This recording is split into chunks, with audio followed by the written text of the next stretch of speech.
बिस्मिल्लाहिर्रहमानिर्रहीम। Lecture 14 open economy. इससे पहले जो हमने डिस्कस किया पिछले चैप्टर्स में, हमने क्लोज्ड इकानमी की बात की है, बट इस चैप्टर में हमने बात करनी है डी ओपन इकानमी की। तो आज के जो लेक्चर 14 है ओपन इकानमी, जो पार्ट 1 हमने इस लेक्चर में डिस्कस करना है और अगले लेक्चर में हमने ओपन इकानमी जिस चैप्टर को कंप्लीट करना है। तो आज के जो हमारे कंटेंट है, ये लेक्चर आउटलाइन है। तो फर्स्ट वन है ओपन इकानमी की। ओपन इकानमी क्या है, ठीक है। उसके बाद सेविंग एंड इन्वेस्टमेंट जो है ओपन इकानमी में कैसे होती है, ठीक है। इसके ग्राफ वगैरह और इसके इफ़ेक्ट्स वगैरह के बारे में बात करनी है।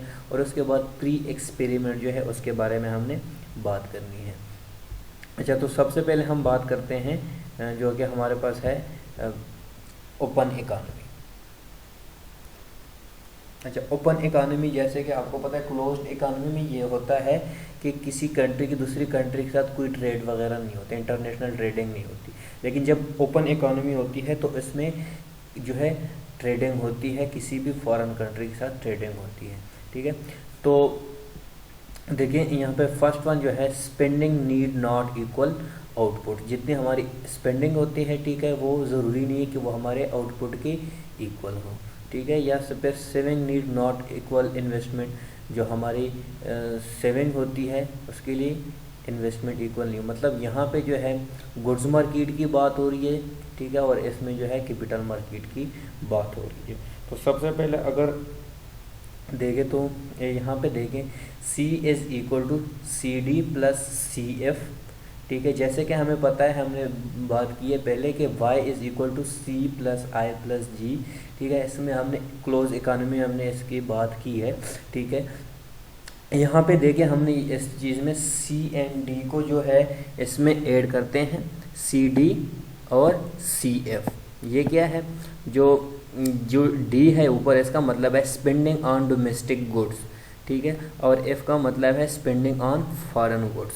तो इसी तरह इन्वेस्टमेंट का भी सेम ही है, investment equal to I D plus I F और G is equal to G D plus G F, ठीक है। तो इसके अगर हम बात करें एक्सपोर्ट की, तो एक्सपोर्ट्स जो है वो किसके वो क्या होते हैं, export foreign spending on domestic goods, ठीक है। अगर हम अपने डोमेस्टिक गुड्स को आगे एक्सपोर्ट करते हैं, foreign spending on domestic goods, उसको कहते हैं इंपोर्ट। हमारे पास क्या होंगे, ठीक है। इंपोर्ट्स को अगर देखें हमारे पास इंपोर्ट किस चीज़ के इक्वल हैं हमारे पास, तो देखिए हमारे पास C F plus I F plus G F, ठीक है, स्पेंडिंग ऑन फॉरेन गुड, जो कि हमारे पास ये साइड है, ठीक है। तो ये हमारे पास किस चीज़ की इक्वल है, अगर इसको हम देखें ये हमारे पास इंपोर्ट्स की इक्वल है।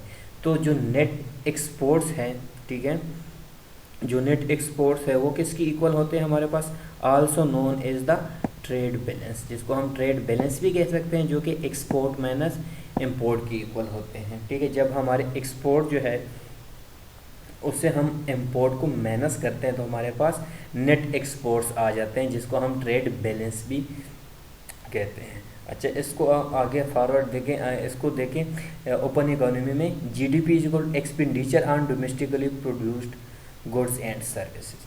तो हमें तो पता है, देखिए जैसे कि हमें पता है कि वाई किस चीज़ की इक्वल है, हम पहले पढ़ चुके हैं सी plus I plus G plus E x, ठीक है।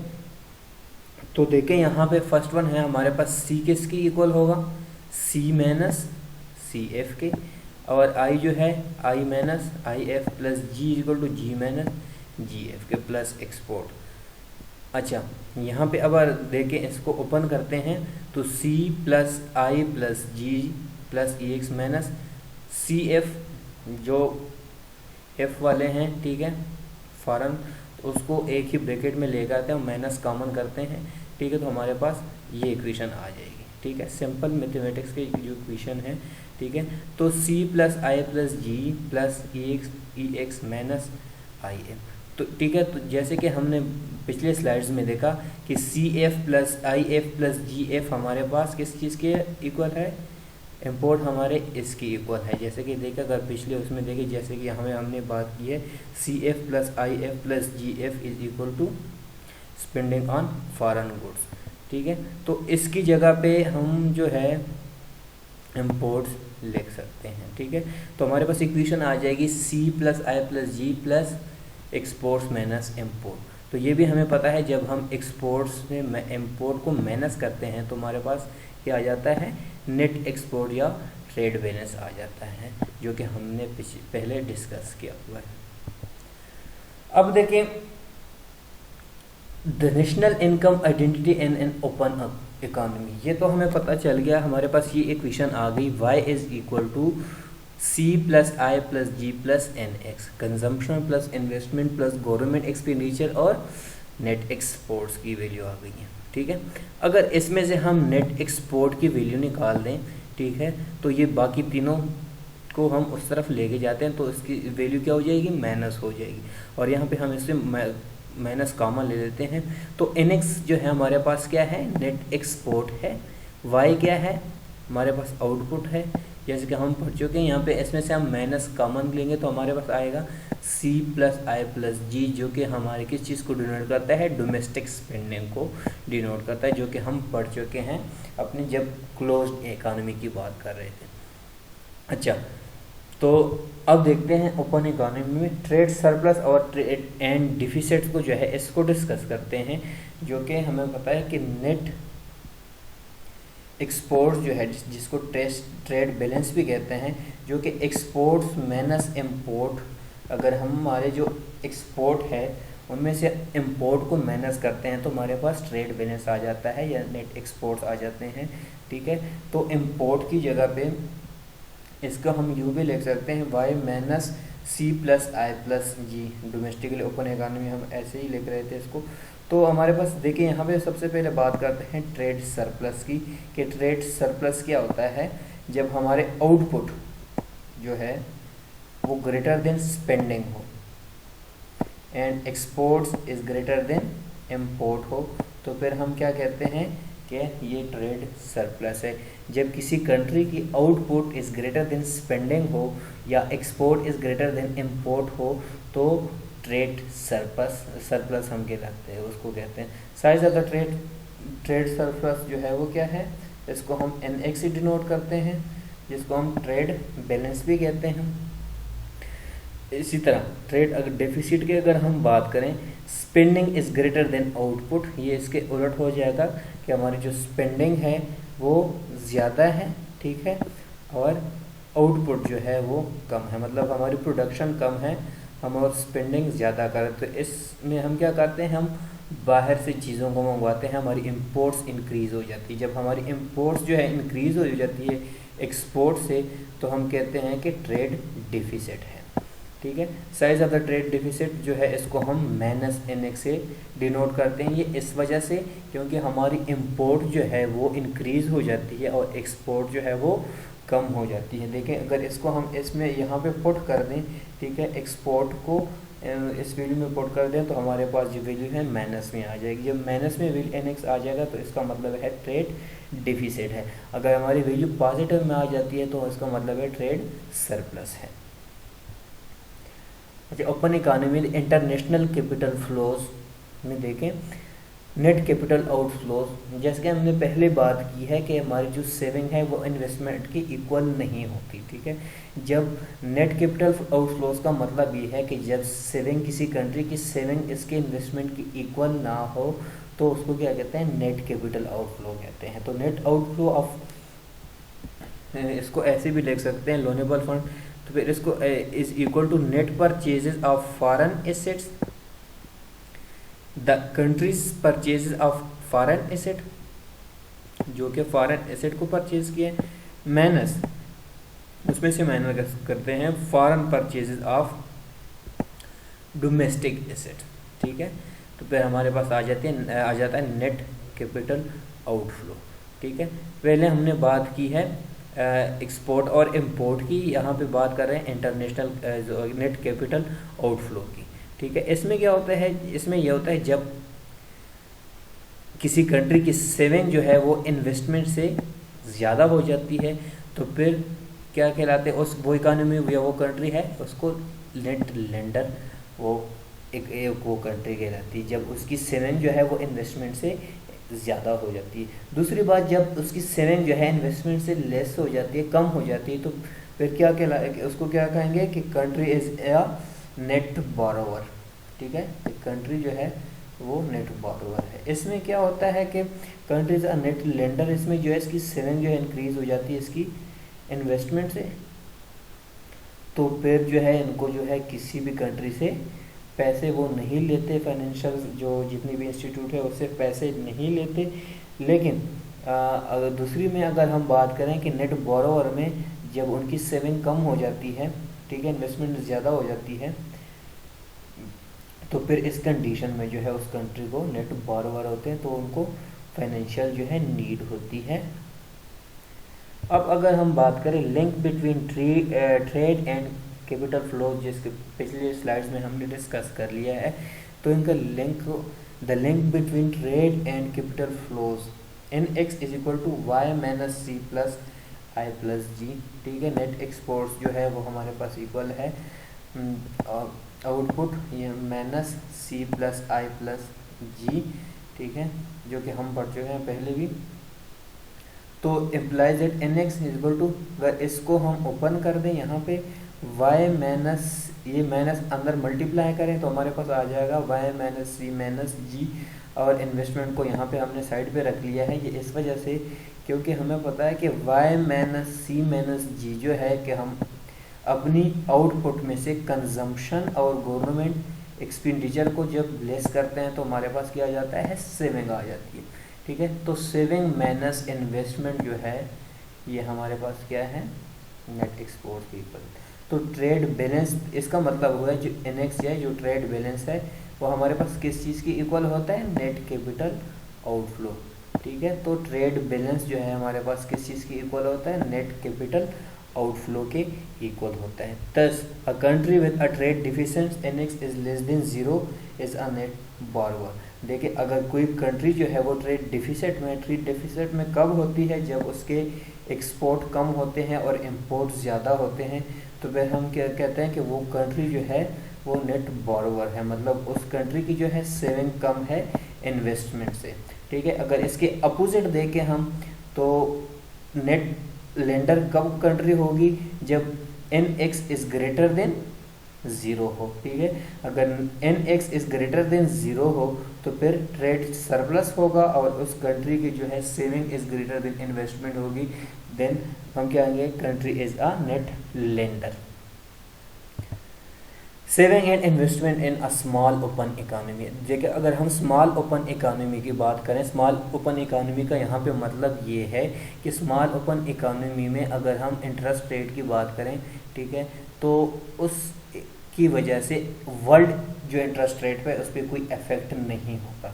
ठीक है, उस इकोनॉमी की वजह से स्मॉल इकोनॉमी का मतलब ये है कि उसकी जो इकोनॉमी है उसकी वजह से वर्ल्ड पे इकोनॉमी पे कोई फ़र्क नहीं पड़ता। तो जैसे कि इसमें हम पहले मॉडल्स में पढ़ चुके हैं, प्रोडक्शन फंक्शन में हम पढ़ चुके हैं Y bar is equal to output is the function of capital and labour both are given. अगर हम कंजम्पशन फंक्शन जो है इसको भी हम पढ़ चुके हैं, consumption is the function of disposable income minus taxes, जो रिवेन्यूज होती हैं हमारे पास वो कंजम्पशन फंक्शन है। और इन्वेस्टमेंट फंक्शन जो है आई इज इक्वल टू कि आई आर इंटरेस्ट रेट। तो ये हम पढ़ चुके हैं कि इन दोनों का पॉजिटिव रिलेशनशिप था, इनका इन्वर्स रिलेशनशिप था। ठीक है, जो अगर यूनिवर्स है पॉलिसी वेरिएबल है G is equal to G bar and T is equal to T bar. तो ये जो ऊपर जितनी भी फंक्शन है इसको हम डिटेल से पढ़ चुके हैं। ठीक है, अब आगे वन बाय वन इसको डिस्कस करते हैं। सेविंग एंड इन्वेस्टमेंट में देखें, जो national saving the supply of loanable funds में अगर हम बात करें, देखिए जैसे हमने पीछे देखा कि सेविंग जो है हमारे पास गिवन है, आउटपुट गिवन है, माइनस सी जो है consumption of disposable income minus taxes ये भी गिवन है और जी बार भी गिवन है। तो हमारे पास क्या होगा, हम जो है एक्स एक्सिस पे आर को लेते हैं और सॉरी वाई एक्सिस को पे आर को लेते हैं और एक्स एक्सिस पे हम सेविंग और इन्वेस्टमेंट के लेते हैं।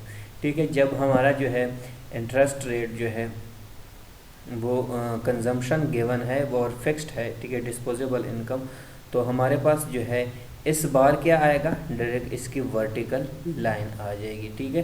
क्योंकि जब हम नेशनल सेविंग की बात करते हैं, ठीक है, तो नेशनल सेविंग में जो है वो इंटरेस्ट रेट जो है वो नेशनल सेविंग पे उसकी कोई डिपेंड नहीं करता। इस वजह से जो इस बार है वो सीधी लाइन आ जाएगी। यहाँ पे अगर देखें, national saving does not depend on the interest rate. जो नेशनल सेविंग होती है, ठीक है, उसका कोई डिपेंड नहीं होता इंटरेस्ट रेट पे। इंटरेस्ट रेट इंक्रीज़ हो या डिक्रीज़ हो तो इसका जो है नेशनल सेविंग पे कोई इफेक्ट नहीं होता, क्योंकि हमने बात की है कि स्मॉल इकोनॉमी है, ठीक है। तो आगे आगे हम बात करते हैं सेविंग एंड इन्वेस्टमेंट की। इस बेस पे हम कुछ अजम्पशन लेते हैं, ठीक है, कैपिटल फ्लो में। जैसे कि फर्स्ट अजम्पशन क्या है हमारे पास, domestic and foreign bonds are perfect substitute, ठीक है। जो डोमेस्टिक और फॉरेन बॉन्ड है ये परफेक्ट सब्स्टिट्यूट है। सब्स्टिट्यूट का मतलब है कि उनका जो सेम रिस्क है, सेम मैच्योरिटी है और सेम रिटर्न वगैरह इसके सेम ही है, ठीक है। तो फिर सेकेंड वन हम क्या इसमें अजम्पशन लेते हैं कि परफेक्ट कैपिटल मोबिलिटी है, मतलब जो इंटरनेशनल ट्रेड है उसमें कोई रिस्ट्रिक्शंस नहीं है, ठीक है। द थर्ड वन है इकोनॉमी इज स्मॉल। जैसे हम पहले बात कर चुके हैं कि इकोनॉमी जब स्मॉल हो तो वर्ल्ड इंटरेस्ट रेट पे उसका कोई इफेक्ट नहीं होता, और इसको हम आर बार से डिनोट करते हैं। आर बार जो हमारे पास होगा वो होगा हमारे पास वर्ल्ड इंटरेस्ट रेट, ठीक है। स्मॉल इकोनॉमी में का जो है इंटरेस्ट रेट है उसका जो है कोई इफेक्ट नहीं होता वर्ल्ड इंटरेस्ट रेट पे, ठीक है। अगर देखें हमने ए और बी में जो अजम्पशन किए हैं, A and B are reply R is equal to R bar, ठीक है। तो जो हमारे पास जो डोमेस्टिकली इंटरेस्ट रेट है वो वर्ल्ड इंटरेस्ट रेट के इक्वल आ जाएगा, ठीक है। जैसे कि हमने ऊपर बात की है कि परफेक्ट सब्स्टिट्यूट्स है, ठीक है, सेम रिस्क है, सेम मैच्योरिटी है। और दूसरी बात है कि जो इंटरनेशनल ट्रेड है उस पर कोई रिस्ट्रिक्शन नहीं है, तो इस वजह से हम कह सकते हैं कि आर जो है वो हमारे पास आर स्टार के बराबर होगा, ठीक है। सी इम्प्लाइज आर इज एक्सोजिनस, मतलब आर स्टार जो है ये हमारे पास क्या है, गिवन होगा। तो फिर देखें यहाँ पे सेविंग एंड इन्वेस्टमेंट की अगर बात करें तो सेविंग में the demand for loanable funds, जैसे कि हम पहले इस कर को हम पहले भी हमने डिस्कस किया है, लेकिन यहाँ पे हम आर बार को डिस्कस कर रहे हैं। यहाँ पे भी सेम वही है, हमारे वाई एक्सिस पे जो है आर है, ठीक है, और एक्स एक्सिस पे सेविंग और इन्वेस्टमेंट है। तो इन दोनों का जो है हमें पता है कि जब इंटरेस्ट रेट इंक्रीज हो जाता है, ठीक है, तो फिर इन्वेस्टमेंट जो है वो कम हो जाती है और इसी तरह सेविंग भी। लेकिन यहाँ पे जो है हम बात करते हैं कि हमारे पास देखिए यहाँ पे investment is still a downward sloping function of the interest rate, ठीक है।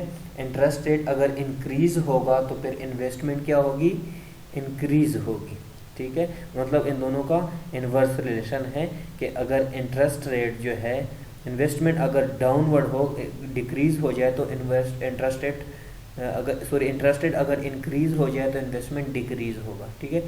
बट अगर हम वर्ल्ड इंटरेस्ट रेट की बात करें, अगर वो क्या है उसको हम फिक्स्ड लेते हैं, ठीक है, आर बार जो आई है हमारे पास वो क्या है, determines the country level of investment, ठीक है। तो हमारे पास ये लाइन आ जाएगी जो कि इनवर्स रिलेशन है, जिसको हम पहले भी हमने डिस्कस किया है पिछले लेक्चर्स में। अच्छा, if the economy were closed, अगर हम क्लोज्ड इकानमी की बात करें, जो है हमने पहले बात की है कि क्लोज्ड इकानमी में हमने बात की है, तो उसमें हमने देखा कि सेविंग जो है हमारी बिल्कुल स्ट्रेट है, क्योंकि इंटरेस्ट रेट पे उसका कोई इफेक्ट नहीं होता। बट यहाँ पे देखिए, सबसे पहले इसको रीड करते हैं, interest rate would adjust to equate investment and saving, ठीक है। तो इस पॉइंट पे क्या होते हैं, हमारे इन्वेस्टमेंट और सेविंग जो है, अगर हम बात करें इसको हम इक्विलिब्रियम पॉइंट भी ई से डिनोट करें यहाँ पे, तो ये क्या होगा हमारे पास इक्विलिब्रियम पॉइंट है, ठीक है। तो इसमें भी यही है, ठीक है, कि अगर हमारी आर जो है उसके इंक्रीज करने से हमारी इन्वेस्टमेंट क्या हो जाएगी, डिक्रीज हो जाएगी, ठीक है।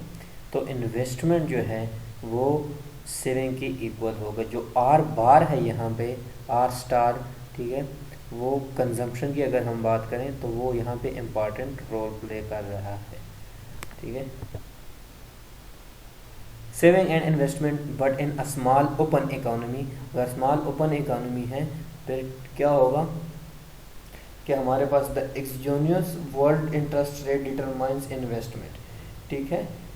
वर्ल्ड इंटरेस्ट रेट जो होगा ये गिवन होगा, जो कि हमारे इन्वेस्टमेंट को शो करता है। And the difference between saving and investment determines net capital outflow and net export, ठीक है। जैसे कि हमने पहले डिस्कस किया है कि जब नेट एक्सपोर्ट्स जो है वो हमारे पास पॉजिटिव हो, ठीक है, तो फिर क्या होगा, उस कंट्री को जो है हम लेंडर, वो कंट्री लेंडर ही होगी, नेट लेंडर होगी। और अगर नेगेटिव होगा तो कंट्री क्या होगी, नेट बोरोवर होगी। तो यहाँ पे भी सेम यही है। अगर इसको पॉइंट को हम देखें, जिसको हम ई का नाम देते हैं, ठीक है, तो जो है यहाँ पे इक्विलिब्रियम पॉइंट पे, इसमें भी यही है। इसके जो है वाई एक्सिस पे आर है और एक्स एक्सिस पे सेविंग और इन्वेस्टमेंट है, ठीक है।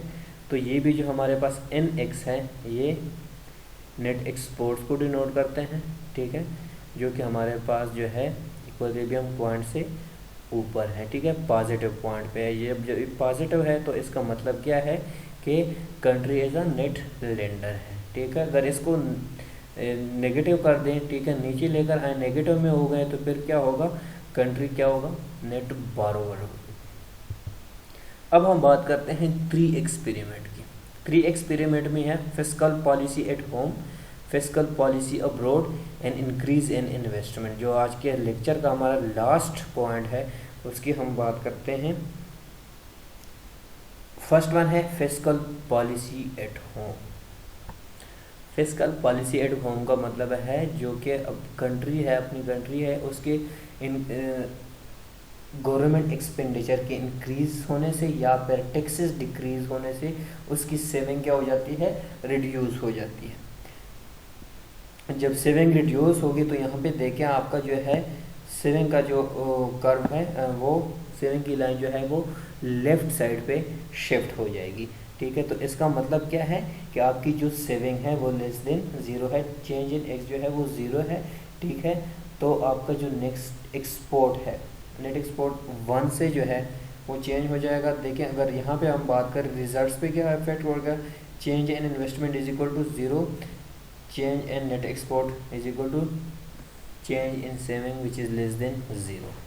तो ये हमारे पास इंटरेस्ट रेट है। इसको अगर देखें हमारे पास NX2 जो है इसकी वैल्यू क्या हो जाएगी, इंक्रीज़ हो जाएगी, ठीक है। जैसे कि NX1 जो है वो हमारे पास इसकी वैल्यू जो है आर वर्ल्ड इंटरेस्ट रेट से कम है, तो इस कंडीशन में क्या होगा, हमें पता है हमारी सेविंग जो है वो कम है और इन्वेस्टमेंट ज़्यादा है। तो इसका मतलब ये हुआ कि कंट्रीज जो है वो नेट लेंडर है।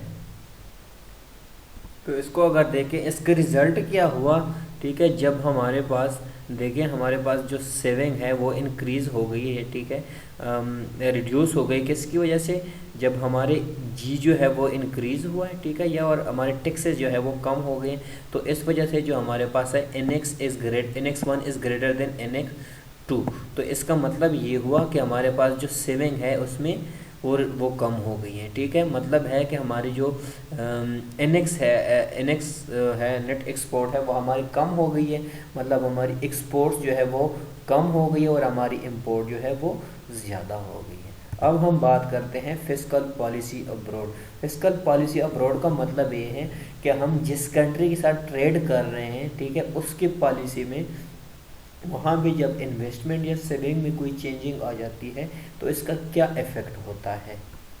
देखिए अब हम बात करते हैं फिस्कल पॉलिसी में। देखिए expansionary fiscal policy, expansionary fiscal policy का मतलब ये है जब गवर्नमेंट GF जो है, जिसको हम कहते हैं GF जो है वो डिक्रीज़ हो जाए और इसके अगेंस्ट जो है TF जो है वो इंक्रीज़ कर जाए, तो इस पॉलिसी को क्या कहते हैं, एक्सपेंशनरी फिस्कल पॉलिसी। अब rise is the world interest rate. इसकी वजह से क्या होता है कि जब हमारे पास नेट एक्सपोर्ट जो है तो ये क्या हो जाएंगे, हमारे पास नेट एक्सपोर्ट NX2 जो है इज़ ग्रेटर देन NX1 हो जाएगा, ठीक है। तो इसका रिज़ल्ट क्या होगा, जिसकी पॉजिटिव इफेक्ट होगा इसका, जो कि हमारे पास शो होता है कि इसका मतलब ये है पॉजिटिव इफेक्ट का कि इन एक्स जो है हमारे पास पॉजिटिव हो जाएगा। ठीक है। ऑन द अदर हैंड अगर हम देखें, अगर नेट एक्सपोर्ट जो है, ठीक है, वो उसमें इसका ये डिटेल है कि जो हमारा आर है, ठीक है, वो इक्वल हो जाएगा आर स्टार के। ठीक है। जो आर स्टार जो है, आर वन स्टार जो है ये इंक्रीज कर जाता है, आर टू स्टार पे चला जाता है, तो इसकी वजह से हमारे पास क्या हो जाता है, नेट एक्सपोर्ट्स में भी इजाफा होता है और पॉजिटिव रिजल्ट आ जाते हैं। थर्ड वन अगर हम बात करते हैं, in increase in investment demand. ठीक है। देखिए एक्सरसाइज है, use the model to determine the impact of increase in investment demand on net export, saving and investment and net capital flow. देखिए ये ज़ाहिरी बात है, जब इन्वेस्टमेंट जो है वो इंक्रीज़ करते हैं, ठीक है, तो हमारा जो इंटरेस्ट रेट है, ठीक है, उसका जो वो राइट साइड पे शिफ्ट हो जाएगा। इसको आगे इस स्लाइड्स में देखते हैं, ये हैं हमारे पास। जब हम इंटरेस्ट रेट को सॉरी इन्वेस्टमेंट को इंक्रीज़ करते हैं तो इन्वेस्टमेंट का जो कर्व है राइटवर्ड शिफ्ट हो जाएगा। तो इसके अगेंस्ट जो है हमारी इन्वेस्टमेंट जब हम इंक्रीज़ करते हैं तो हमारी जो है सेविंग कम हो जाएगी। ठीक है। और हमारे जो नेट कैपिटल आउटफ्लो है और नेट एक्सपोर्ट है वो कम हो जाएंगे। यहाँ पर देखिए नेट x2 जो है ये कम हो गए, nx2 हो गए। ठीक है। और nx1 हमारे पास ये है। ठीक है। तो नेट कैपिटल आउटफ्लो जो है और हमारे एक्सपोर्ट जो है ये कम हो जाएंगे। जब हम देखें ज़ाहिरी बात है, जब इन्वेस्टमेंट ज़्यादा करेंगे तो हमारे एक्सपोर्ट्स जो है वो कम हो जाएंगे। ठीक है। और इम्पोर्ट जो है वो इम्पोर्ट हमारे ज़्यादा हो जाएंगे, जिसकी वजह से क्या होगा, हमारी जो सेविंग है वो कम हो जाएगी और इन्वेस्टमेंट ज़्यादा हो गई, तो फिर इसका नेगेटिव दोनों का जो है नेट कैपिटल आउटफ्लो का और एक्सपोर्ट का इन्वर्स रिलेशन हो जाएगा।